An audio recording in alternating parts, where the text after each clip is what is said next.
আসসালামু আলাইকুম প্রিয় এসএসসি শিক্ষার্থী। আজ আমরা উপস্থিত হয়েছি তোমাদের জন্য টেস্ট পেপার সলভ নিয়ে।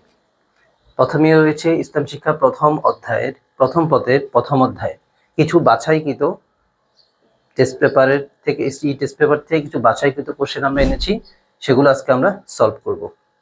তো চলো শুরু করা যাক। প্রথম প্রশ্ন দেখো, এখানে আছে ইসলাম শিক্ষার বৈশিষ্ট্য। দেখো শিক্ষার্থীরা, আমাদের প্রথম প্রশ্নে আছে ইসলাম শিক্ষার বৈশিষ্ট্য কি। ইসলাম শিক্ষার বৈশিষ্ট্যটা হবে তাওহীদ ভিত্তিক শিক্ষা, বাস্তব বর্জিত শিক্ষা নাকি আদর্শিক শিক্ষা।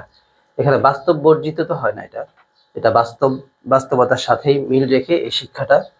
তাহলে আমাদের প্রথম কোশ্চেনের অ্যান্সার হবে ইসলাম শিক্ষার বৈশিষ্ট্য। তাহলে এখানে বৈশিষ্ট্যটা কি হতে পারে? দেখো তো, প্রথম ইসলাম শিক্ষার বৈশিষ্ট্য হলো তাওহীদ ভিত্তিক শিক্ষা এবং আদর্শিক শিক্ষা। তাহলে 2 নম্বর এটা ক্রস হবে, অ্যান্সার হবে 1 এবং 3। পরের প্রশ্নে চলে আসি, প্রত্যেক মুসলিম নর-নারীর জ্ঞান অর্জন করা ফরজ। এটি কার বাণী? এটা কি আল্লাহর বাণী, হযরত মুহাম্মদ সাল্লাল্লাহু আলাইহি ওয়াসাল্লামের বাণী, হযরত ওমর রাদিয়াল্লাহু তাআলা আনহুর বাণী, নাকি হযরত আলী রাদিয়াল্লাহু তাআলা আনহুর বাণী? বলো তো, প্রত্যেক মুসলিম নর-নারীর উপর জ্ঞান অর্জন করা ফরজ। এটি একটি হাদিস, এটি হচ্ছে হযরত মুহাম্মদ সাল্লাল্লাহু আলাইহি ওয়াসাল্লামের বাণী।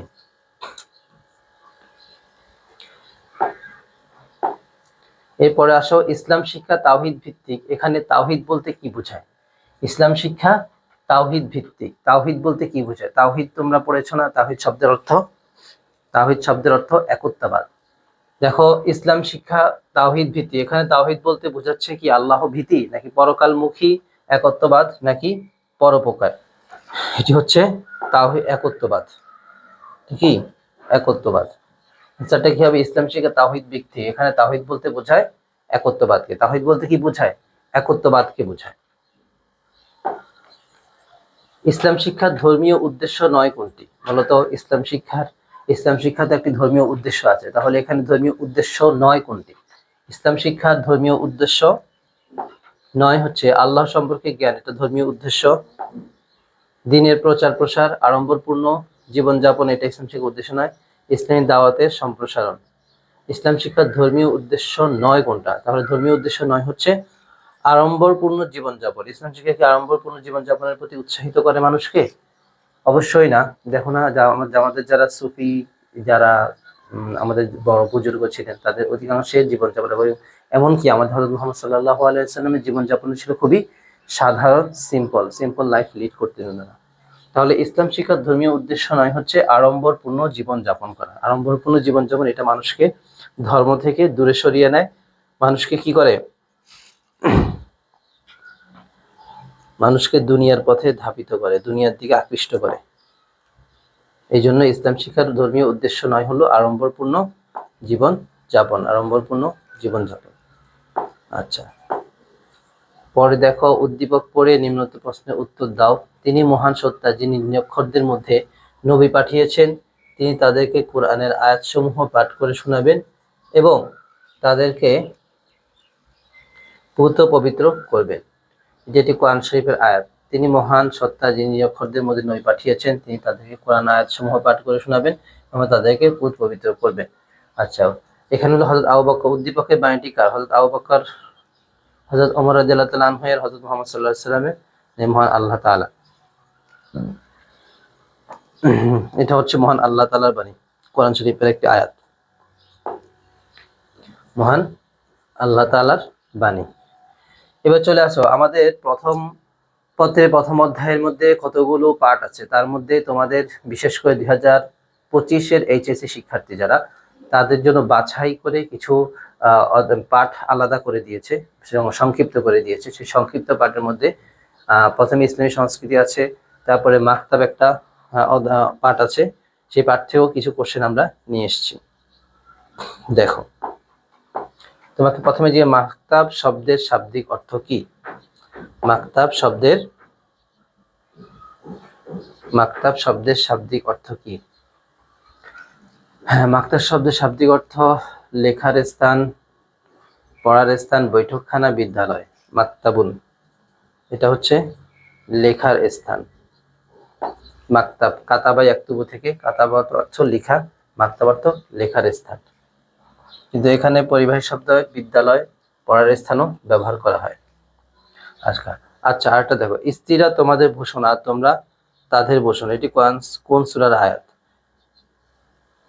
স্ত্রীরা তোমাদের ভূষণ এবং তোমরা স্ত্রীদের ভূষণ, এটি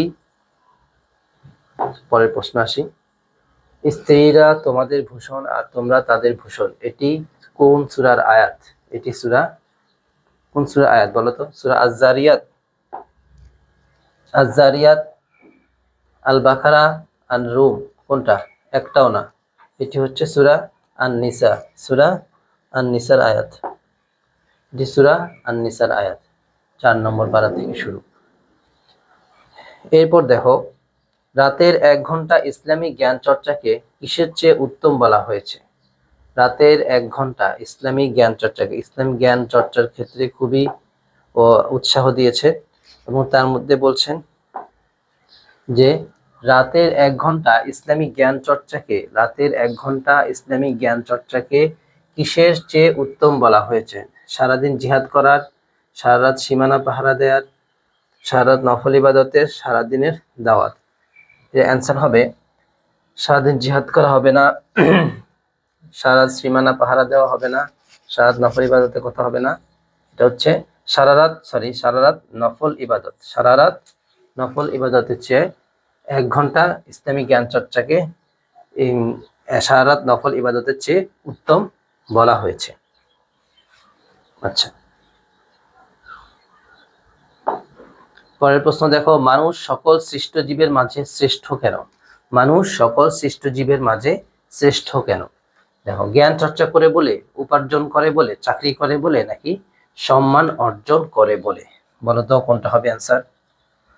মানুষ সকল সৃষ্টি জীবের মাঝে শ্রেষ্ঠ কেন? আল্লাহ তাআলা বলেছেন, আর রহমান আল্লামাল কুরআন খলাকাল ইনসান আল্লামাহুল বায়ান।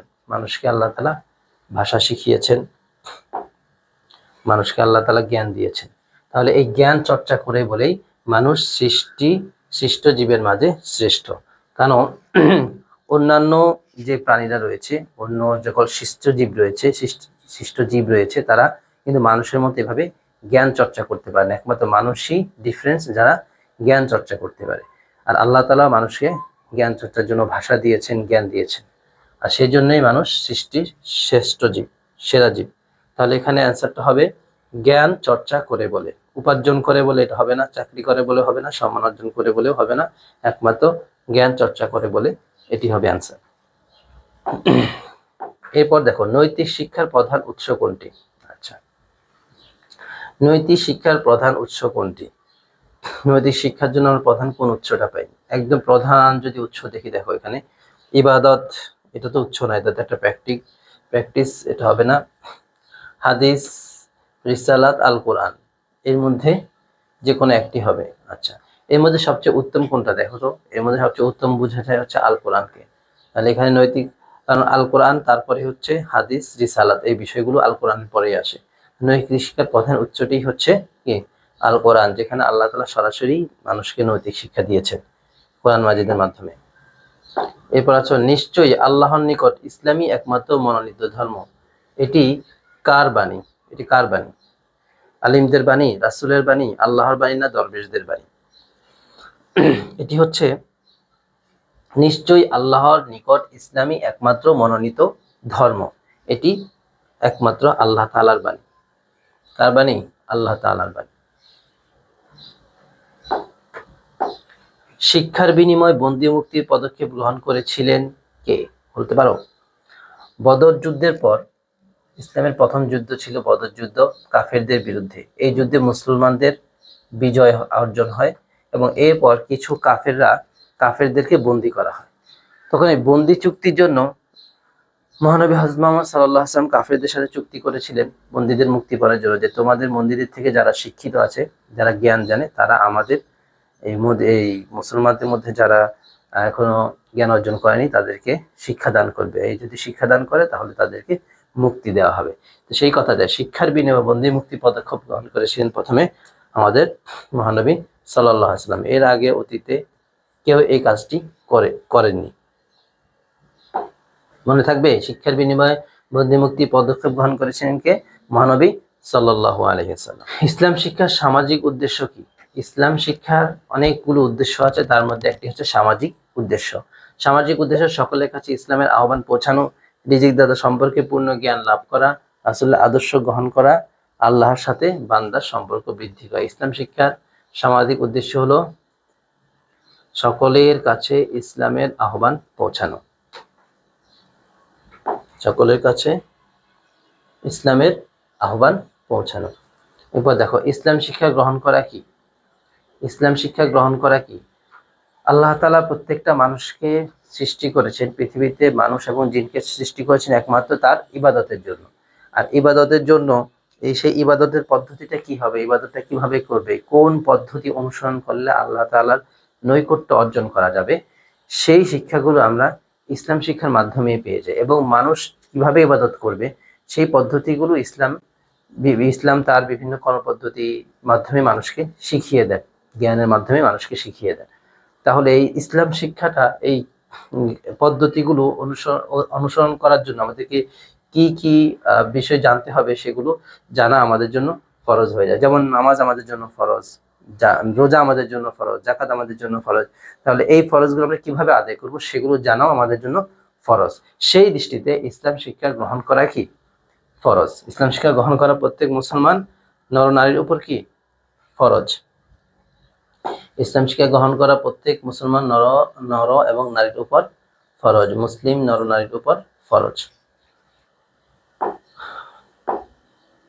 এরপর আসি, কারা নবীদের উত্তরসূরি? বলতো নবীদের উত্তরসূরি কারা আছে? নবীদের উত্তরসূরি কি? আহলে বাইত। আহলে বাইত হচ্ছে নবীদের পরিবারের লোক যারা, তারা। খোলাফায়ে রাশিদিন মানে যে আমাদের 4 খলিফা, তারা কিনা? সাহাবাগণ রাসূলুল্লাহ সাল্লাল্লাহু আলাইহি ওয়াসাল্লামকে যারা জীবদ্দশায় দেখেছেন, অনুসরণ করেছেন, তাহারা।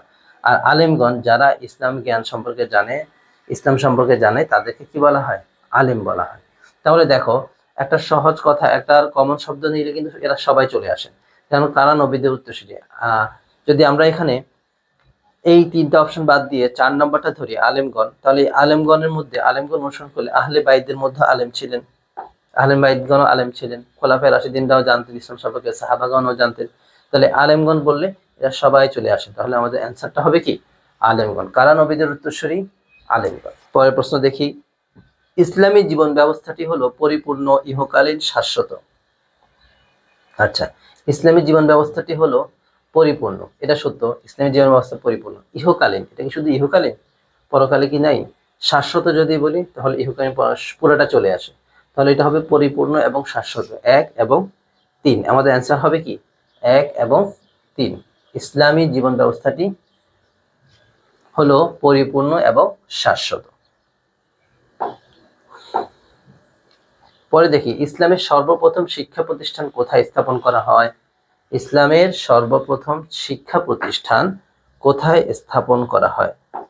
আচ্ছা, ইসলামের সর্বপ্রথম শিক্ষা প্রতিষ্ঠান, রাসূল সাল্লাল্লাহু আলাইহি সাল্লাম যখন মক্কায় রাসূল সাল্লাল্লাহু আলাইহি সাল্লাম পর ওহী অবতীর্ণ হতেন, তখন রাসূল সাল্লাল্লাহু আলাইহি সাল্লাম কোরআন মানে শিক্ষাদানের জন্য মক্কায় গোপনে একজনের বাসায় জ্ঞানটা করতেন, জ্ঞান প্রচার করতেন, কোরআন শরীফের জ্ঞান প্রচার করতেন। সেই দৃষ্টিতে এটা ইসলামের সর্বপ্রথম শিক্ষা প্রতিষ্ঠান হবে মক্কায়। কোথায় হবে?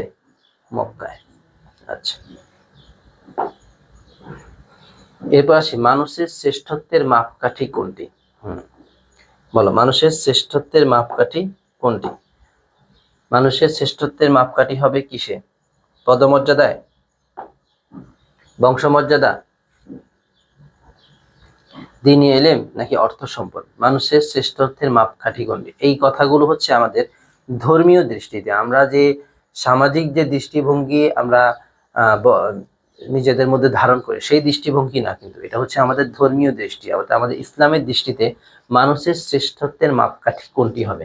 সেটা কি তার পদমর্যাদায় হবে? এখানে ইসলামের সাথে সম্পর্ক পদমর্যাদার সাথে না, ধর্মের সাথে না, বংশমর্যাদা না, অর্থ সম্পদও না। অর্থ সম্পদের কারণে এটা আমাদের সামাজিকভাবে হয়তো মানুষ এটাকে শ্রেষ্ঠত্বের মাপকাঠি বলতে পারে, কিন্তু আমাদের ধর্ম এটাকে, ধর্মীয় দৃষ্টিতে এটাকে শ্রেষ্ঠত্বের মাপকাঠি বলা হয় না। তাহলে ধর্মীয় শ্রেষ্ঠত্বের মাপকাঠি কোনটি হবে? শ্রেষ্ঠত্বের মাপকাঠি হবে ধর্মীয় দৃষ্টিতে দ্বীনি ইলম, মানে ইসলামের জ্ঞান। ইসলামের জ্ঞান যার মধ্যে যত বেশি এবং যে এটাকে বেশি অনুসরণ করে সেই হবে শ্রেষ্ঠ, মানুষের মধ্যে সবচেয়ে শ্রেষ্ঠ হবে সেই লোক। তাহলে এটা কি হলো? অ্যান্সারটা হবে মানুষের শ্রেষ্ঠত্বের মাপকাঠি কোনটি, সেটি হলো দ্বীনি ইলম। সুফা, সুফা নামক শিক্ষা প্রতিষ্ঠান কোথায় অবস্থিত ছিল? হ্যাঁ, আসহাবে সুফা। আসহাবে সুফা এটা কি কাবার প্রাঙ্গণে? না, এটা কাবার প্রাঙ্গণে ছিল না। সাফা পাহাড়ের পাদদেশেও ছিল না, হেরা গুহায়ও ছিল না। এটা ছিল মসজিদে নববীর বারান্দায়। এই মসজিদ নববীর বারান্দায় যারা এই সুফাতে শিক্ষা গ্রহণ করতেন তাদেরকে বলা হতো আসহাবে সুফা। কি বলা হতো? সাহাবীদেরকে আসহাবে সুফা বলা হতো। সুফা নামক শিক্ষা প্রতিষ্ঠান কোথায় অবস্থিত? সেটি ছিল মসজিদে নববীর বারান্দায়। এরপর ইসলাম শিক্ষার প্রাথমিক স্তর কোনটি? ইসলাম শিক্ষার প্রাথমিক স্তর, ইসলাম শিক্ষার প্রাথমিক স্তর হচ্ছে মসজিদ, পাঠাগার, পরিবার। একটাও না। তোমরা কি যারা ছোট, এখন কই যে দেখা যায় না, আগে আরো কয়েক বছর আগে ওইটা দেখা যেত। সকাল একদম ভোরে ভোরে বাচ্চারা কায়দা বা কোরআন শরীফ নিয়ে সকালে ফজরের আধা ঘন্টা বা 1 ঘন্টা পরেই সবাই মসজিদে চলে যেত। যার যার যে এলাকা আছে এলাকার মসজিদে চলে যেত। সেখানে গিয়ে ইসলামের একদম প্রাথমিক জ্ঞান, ছোট ছোট কালিমা, তারপরে নামাজের নিয়ম, তারপরে আলিফ বা তাসা, তারপর তোমার কোরআন শরীফ পড়ার পদ্ধতি, কোরআন শরীফ শিক্ষা, এই জিনিসগুলো অর্জন করত। সেটাকে আমরা আমাদের পরিভাষায় বা সামগ্রিক পরিভাষায় এটাকে বলা হতো মক্তব। এই মক্তবই ছিল ইসলাম শিক্ষার প্রাথমিক স্তর। তাহলে ইসলাম শিক্ষার প্রাথমিক স্তরটা কি? ইসলাম শিক্ষার প্রাথমিক স্তর হলো মক্তব। মসজিদে যেত, কিন্তু ওই যে পড়ার যে পরিবেশটা, যে একটা প্রতিষ্ঠান গড়ে উঠতো এখানে, তাকে বলা হতো মক্তব। সেই দৃষ্টিতে ইসলাম শিক্ষার প্রাথমিক স্তর হবে কোনটি? মক্তব। এরপর চলে আসো মক্তব শিক্ষার প্রধান উদ্দেশ্য কোনটি? হ্যাঁ, মক্তব শিক্ষার প্রধান উদ্দেশ্য হচ্ছে কোরআন শিক্ষা প্রদান। কি? কোরআন শিক্ষা প্রদান করা। মুসলিম শিক্ষার প্রাথমিক উৎসই ছিল কোরআন শিক্ষা প্রদান করা। এখানে মূল যে উদ্দেশ্যটা নিয়ে শুরু হতো সেটা হলো মুসলিম বাচ্চারা, মুসলমানদের যে বাচ্চারা এখন বড় হচ্ছে, পরবর্তীতে নতুন যে প্রজন্মরা আসছে, তাদেরকে ইসলামের প্রাথমিক জ্ঞানগুলোর সাথে কোরআন শরীফটা শুদ্ধ করে, সহি শুদ্ধ করে শিখিয়ে দেওয়াই ছিল এটার প্রধান উদ্দেশ্য। সেই দৃষ্টিতে এটা হবে কি একমাত্র প্রধান উদ্দেশ্য ছিল মক্তবের কোরআন শিক্ষা প্রদান করা। দারুল আরকাম এর প্রধান পৃষ্ঠপোষক ও শিক্ষক ছিলেন। দারুল আরকাম এটি প্রধান পৃষ্ঠপোষক ও শিক্ষক হলেন হযরত মুহাম্মদ রাসূল সাল্লাল্লাহু আলাইহি সাল্লাম। দারুল আরকাম এটি মক্কায় অবস্থিত ছিল। দারুল আরকাম। হিজরতের পর রাসূল সাল্লাল্লাহু আলাইহি সাল্লাম যে আবাসিক প্রতিষ্ঠানটি গড়ে তুলেছিলেন তার নাম কি? হিজরতের পর রাসূল সাল্লাল্লাহু আলাইহি ওয়াসাল্লাম যে আবাসিক প্রতিষ্ঠানটি গড়ে তুলেছেন, এখানে আবাসিক শিক্ষা প্রতিষ্ঠান হবে। আবাসিক শুধু জাস্ট থাকা খাওয়া না, এখানে থেকে রাসূল সাল্লাল্লাহু আলাইহি ওয়াসাল্লাম যে ওহী আসতেন, ওহীগুলো লিখতেন এবং রাসূল সাল্লাল্লাহু আলাইহি ওয়াসাল্লাম যে হাদিসগুলো বলতেন সেগুলো মনে রাখতেন এই প্রতিষ্ঠানের যে ছাত্ররা ছিলেন, শিক্ষার্থী ছিলেন তারা। তাহলে সেই হিজরতের পর রাসূল সাল্লাল্লাহু আলাইহি ওয়াসাল্লাম যে আবাসিক প্রতিষ্ঠানটি গড়ে তুলেছিলেন তার নাম ছিল সুফা। তার নাম ছিল সুফা। এই যে আমরা প্রথমে পড়েছিলাম না, সুফা, আসহাবে সুফা, মদিনায় তিনি এই প্রতিষ্ঠানটি গড়ে তুলেছেন, সেটি হলো সুফা। তার নাম ছিল সুফা। এরপর আসো ইসলাম শিক্ষা ও সংস্কৃতি বিস্তারে কার ভূমিকা অপরিসীম?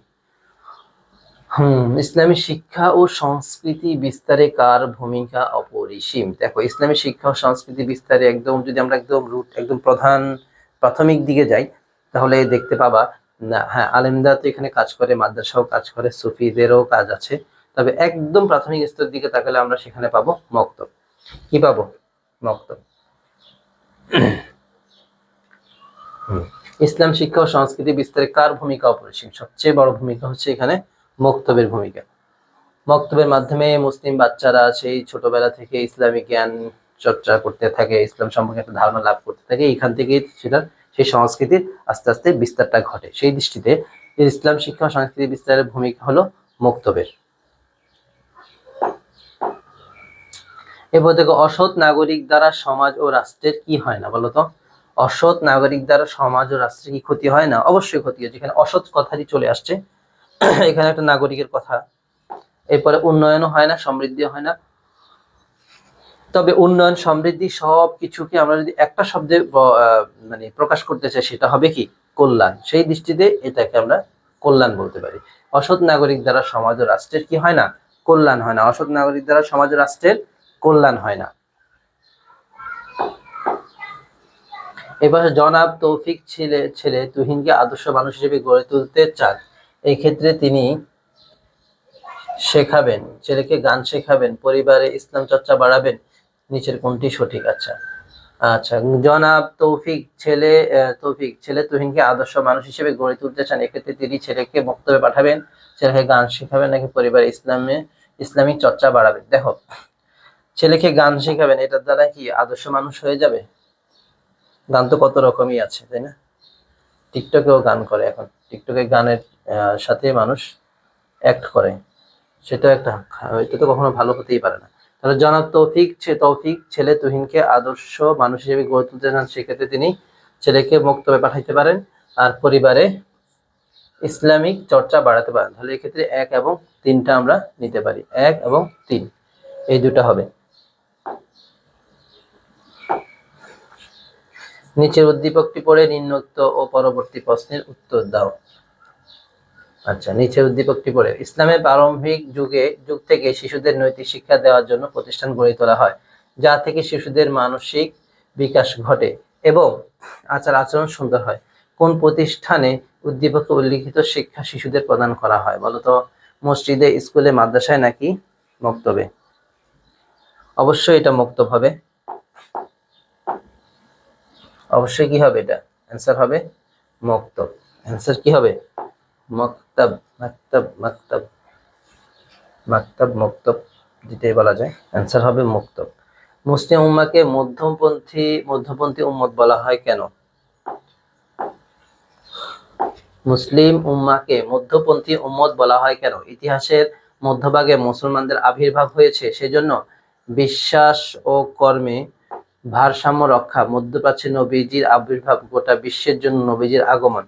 বিশ্বাস ও কর্মে ভারসাম্য রক্ষা। মুসলিম উম্মাহকে মধ্যপন্থী উম্মত বলা হয়, তারা বিশ্বাস ও কর্মে ভারসাম্য রক্ষা করে, তারা বিশ্বাস ও কর্মে ভারসাম্য রক্ষা করে।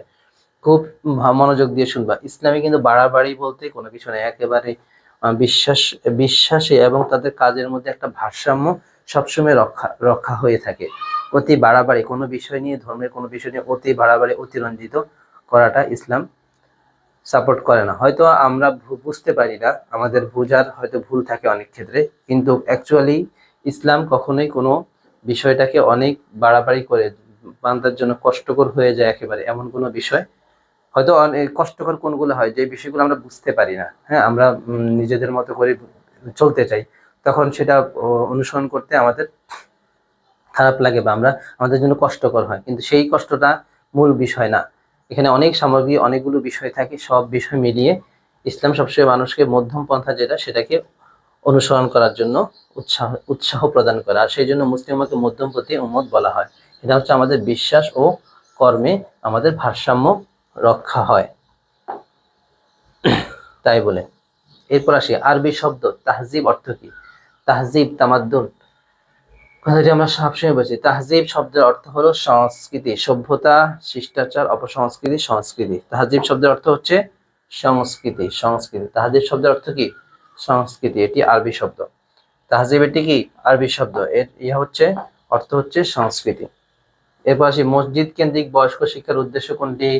বলতো, বেকারত্ব দূর করা, বয়স্ককে শিক্ষাদান করে। মসজিদ কেন্দ্রিক যেহেতু, তার মানে এখানে একটা জিনিস আমাদেরকে সিগন্যাল দিচ্ছে যে সেটা হবে ধর্মীয় কোনো শিক্ষা। ধর্মীয় কোনো শিক্ষা কখনো বেকারত্ব বা কাজের জন্য না, সেটা হচ্ছে মানুষের ধর্মীয় জ্ঞানগুলো অর্জন করার জন্য, মানুষ যাতে ধর্মটা সুন্দরভাবে, শুদ্ধভাবে পালন করতে পারে, সেই জন্য এই ধর্মীয় শিক্ষার প্রধান উদ্দেশ্য হয়ে থাকে।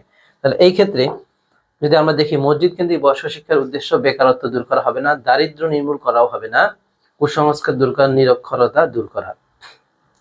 কুসংস্কার দূর করা, নিরক্ষরতা দূর করা, এটা হবে নিরক্ষরতা দূর করা, অর্থাৎ ইসলামী যে নিরক্ষরতা রয়েছে সেটাকে দূর করা। এরপর আসো উদ্দীপকটি পড়ে আমরা প্রশ্ন উত্তর দেই। শিক্ষাবিদ ডক্টর আ.ব.ম সাইফুল ইসলাম বলেন, শৈশবে সন্তানকে ধর্মীয় শিক্ষা না দিলে নৈতিক চরিত্র গঠন খুবই কঠিন হয়ে পড়ে।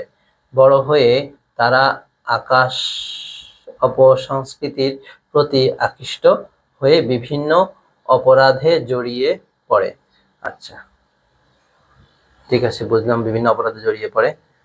শিক্ষাবিদ ডক্টর আ.ব.ম ইসলামের আলোচিত শিক্ষার মাধ্যমে শিশুর নৈতিক চরিত্র গঠনে সহায়ক হবে, ইসলামী সংস্কৃতি অনুশীলন হবে, পাশ্চাত্য সংস্কৃতির অনুশীলন তো হবেই না, এটা বাদ। তাহলে আমাদের অ্যান্সার হবে 1 এবং 2। শিশুর নৈতিক চরিত্র, তাহলে 1 এবং 2 অ্যান্সার হবে 1 এবং 2। পরের প্রশ্ন চলে আসি। ইসলাম শব্দের অর্থ কি? ইসলাম শব্দের অর্থ কিন্তু শান্তি না। ইসলাম শব্দের অর্থ হচ্ছে আত্মসমর্পণ করা। এখানে একটা জিনিস দেখিয়ে দিই তোমাদেরকে, সেটা হচ্ছে, এটা হলো ইসলাম এর অর্থ একটি, আরটা হচ্ছে সালাম।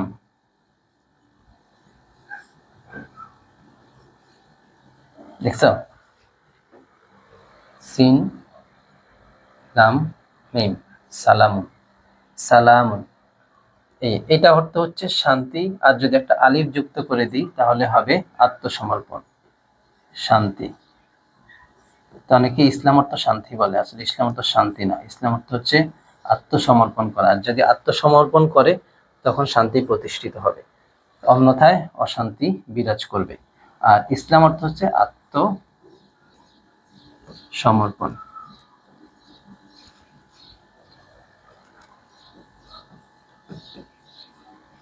আত্মসমর্পণ করা। সালাম অর্থ শান্তি, এই জন্য আমরা আসসালামু আলাইকুম বলি না। এই আসসালামু আলাইকুম মানে হচ্ছে আপনার উপর শান্তি বর্ষিত হোক।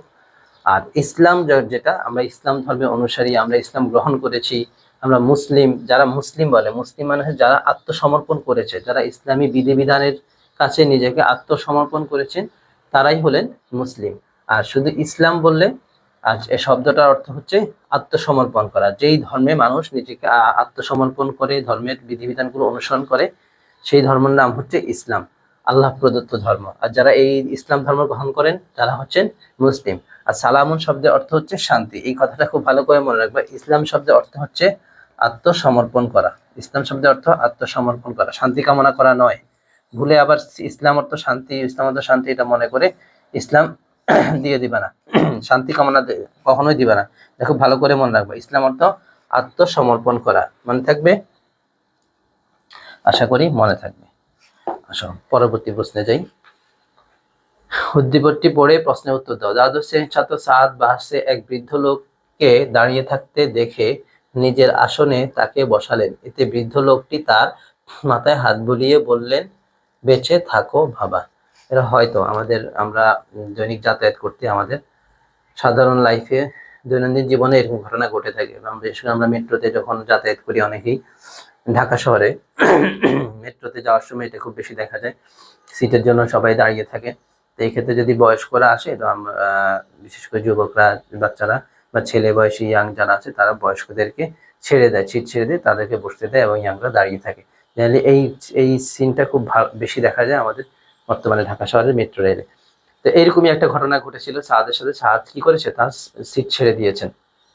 সিট ছেড়ে দেওয়াতে বৃদ্ধ লোকটি তার কি বললো, যে মাথায় হাত বুলিয়ে বললো যে তুমি বেঁচে থাকো। এখন এই যে বৃদ্ধ লোকের যে আচরণটা প্রকাশ পেয়েছে, সেটাকে আমরা কি বলবো ধর্মীয় দৃষ্টিতে? এটা কি এহসান? এহসান হবে না। এহসান তো কারো প্রতি অনুগ্রহ করা। তাওয়াক্কুল অর্থ হচ্ছে বিশ্বাস করা, কর্তব্য পরায়ণতা। সেটা হচ্ছে তুমি তোমার একটা কাজকে সুন্দরভাবে পরিচালনা করেছো বা সুন্দরভাবে করেছো, সেটা হলো কর্তব্য পরায়ণতা। তাহলে এই তিনটার একটা হবে না। ইহসান অর্থ অনুগ্রহ করা, সে যেটা সাদ করেছে। আচ্ছা, তাওয়াক্কুল তো বিশ্বাস করা, কাউকে আল্লাহর উপর যে বিশ্বাস, সেটা হলো কর্তব্য পরায়ণ হবে না, সেখানে এটা হবে, অ্যান্সারটা হবে শুকর মানে কারো কৃতজ্ঞতা। শুকর অর্থ কি? কৃতজ্ঞতা প্রকাশ করা। তাহলে এই যে বৃদ্ধ লোক এখানে কি করেছেন, সাদের কৃতজ্ঞতা প্রকাশ করেছেন। এটাকে আমাদের ধর্মীয় দৃষ্টিতে আরবি শব্দে শুকর বলা হয়। ওকে, তাহলে বৃদ্ধ লোকের কর্মকাণ্ডটি ছিল আচরণের প্রকাশ পেয়েছে শুকর। আচ্ছা, এখানে আবার এই উদ্দীপকটি আবার রিপিট করে আরেকটা কোশ্চেন করেছে যে এই যে সাদের আচরণে কি পেয়েছে। আচ্ছা, সাদ যে আচরণটা করেছে বৃদ্ধ লোকের সাথে, সে আচরণে কি প্রকাশ পেয়েছে? দেখো, কর্তব্য পরায়ণতা প্রকাশ পেয়েছে। সাদের আচরণের ফলে কর্তব্য পরায়ণতা যে আছে, মানুষের প্রতি যে একটা কাজের আমার যে একটা কর্তব্য আছে সেইটা কি বৃদ্ধি পাবে, কর্তব্য পরায়ণতা বৃদ্ধি পাবে। বড়দের যে অধিকার রয়েছে আমাদের সমাজে সেটা রক্ষিত হবে এবং আল্লাহর নৈকট্য, এবং এই যে একটা ভালো কাজ, সেই ভালো কাজটা করেছে সেই জন্য আল্লাহ তাআলার নৈকট্য অর্জন হবে। এখানে 1 2 3 আমাদের অ্যান্সার একদম তিনটাই হবে, তিনটাই আমাদের সঠিক অ্যান্সার হবে। একটু ভালো করে পড়লে, কোশ্চেনটাকে ভালো করে খেয়াল করলে কিন্তু অ্যান্সার পাওয়া যায়। আমরা তো পরীক্ষার হলে কি করি, তাড়াহুড়ার মধ্যে থাকি, সময় টাইম মেনটেন করতে পারি না। এই তাড়াহুড়া করে আমরা এই খুব সহজ সহজ বিষয়গুলো খুব খেয়াল করে করতে পারি না। আচ্ছা, এরপর দেখো, কোন ইবাদতের প্রতিদান আল্লাহ নিজে প্রদান করবেন বলতো? কোন ইবাদতের প্রতিদান আল্লাহ নিজে প্রদান করবেন? আচ্ছা, সবগুলো আল্লাহ তাআলাই প্রদান করেন, কিন্তু একটা ইবাদত আছে যেটার কথা আল্লাহ তাআলা বলেছেন, কিছুদিন আগে আমরা সেই ইবাদতটা করে এসেছি। সেটি হচ্ছে একদম প্রথম অ্যান্সার, সাওম। সাওম না খেয়ে মানুষ এত কষ্ট করে, সেটার প্রতিদান আল্লাহ তাআলা বলেছেন আল্লাহ তাআলা নিজে সেটা প্রদান করবেন। আচ্ছা, এরপর আছে পৃথিবীর প্রথম মক্তব কোনটা? পৃথিবীর প্রথম মক্তব হলো দারুল আরকাম, মক্কা এটা অবস্থিত ছিল, প্রতিষ্ঠিত হয়েছিল, এটার নাম হচ্ছে দারুল আরকাম। এরপর আছে কিয়ামতের দিন আল্লাহ তাআলা সর্বপ্রথম কোন কাজের হিসাব নেবেন বলুন তো? সর্বপ্রথম আল্লাহ তাআলা ঈমানের পর সর্বপ্রথম নামাজের হিসাব নেবেন। এবং আমরা যারা নিজেদেরকে ঈমানদার দাবি করি, মুসলিম দাবি করি, আমাদের অনেকেই আছে আমরা নামাজ পড়তে চাই না, কিন্তু আল্লাহ তাআলা কিয়ামতের সর্বপ্রথম নামাজের হিসাব নেবেন। এরপর আছে পবিত্র কোরআনের আলোকে স্বামী স্ত্রী পরস্পরের কি হবে? পবিত্র কোরআনের আলোকে স্বামী স্ত্রী পরস্পরের ভূষণ, পরিপূরক, ভূষণ হবে, স্বামী স্ত্রী পরস্পরের ভূষণ। সালামের জবাব দেওয়া কি? আনসার, সালামের জবাব দেওয়া হচ্ছে ওয়াজিব। সালামের জবাব দেওয়া কি সুন্নত, ফরজ, সুন্নত, মুস্তাহাব নাকি ওয়াজিব? অনেকে সালাম দিয়ে শুধু মাথা ঝুঁকিয়ে চলে যায়, এটা ঠিক না। সালাম, কেউ যদি আসসালামু আলাইকুম বলে, তার প্রতি উত্তরে ওয়ালাইকুম আসসালাম ওই লোককে শুনিয়ে বলতে হবে, এবং তাকে শুনিয়ে এই সালামের উত্তরটা দেওয়া হচ্ছে ওয়াজিব। কি মনে থাকবে? ওয়াজিব, সালামের জবাব দেওয়া ওয়াজিব। সাহিবে নিসাব কোন ইবাদতের সাথে সম্পৃক্ত? এটাও কিছুদিন আগে চলে গিয়েছে। কিছুদিন আগে চলে গিয়েছে বলতে আমাদের রমজানে এই কাজটা আমরা বেশি করে থাকি, সেই দৃষ্টিতে বললাম। এটা মূলত রমজানের সাথে সম্পৃক্ত না, এটা সারা বছরের সাথে সম্পৃক্ত। সাহিবে নিসাব কোন ইবাদতের সম্পৃক্ত? সেটি হলো জাকাত। জাকাত। আচ্ছা, আল্লাহ তাআলা মানুষকে বিপদ আপদ কেন দেন বলো তো? আল্লাহ তাআলা মানুষকে বিপদ আপদ দেন ধৈর্যের জন্য, পুরস্কৃত করার জন্য, কষ্টের জন্য, না পরীক্ষা করার জন্য? খুব সহজ অ্যান্সার, আল্লাহ তাআলা মানুষকে বিপদ আপদ দেন পরীক্ষা করার জন্য। আল্লাহ তাআলা মানুষকে বিপদ আপদ দেন পরীক্ষা করার জন্য। প্রিয় আজকে তাহলে এইটুকুই, এই পর্যন্ত হলো 41টা কোশ্চেন আমরা এখানে সলভ করেছি। প্রিয় শিক্ষার্থী, মানবিক জ্ঞানের সাথে থাকার জন্য ধন্যবাদ, এবং প্রতিটা অধ্যায়ে আমরা মানবিক জ্ঞানের পক্ষ থেকে এই টেস্ট পেপার থেকে বা পরীক্ষা থেকে আমরা সলভ করে দিব তোমাদের সবচেয়ে গুরুত্বপূর্ণ কোশ্চেনগুলো। আমাদের সাথে থাকার জন্য ধন্যবাদ, সবাই ভালো থাকো। আসসালামু আলাইকুম।